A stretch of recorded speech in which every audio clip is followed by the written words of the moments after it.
Didžiausios sėkmės dalyviams U17, U18 snaiperio konkursas.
Jau dabar Paulauskas gerina rezultatą ir panašu, kad siunčia žinutę dabar Čikunovui.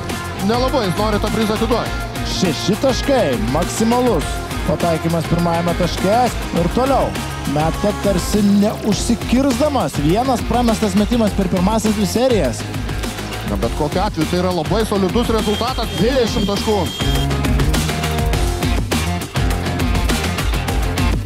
Antroji serija kur kas sėkmingesnė. Čia 3 iš eilės taiklūs metimai, 4.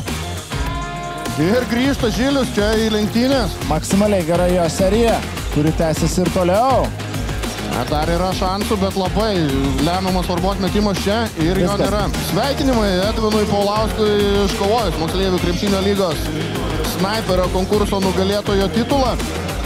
Edvinui teko labai ilgą kelią nueiti iki to apdovanojimo. 10 taškų antrame persimetime, 20 finale.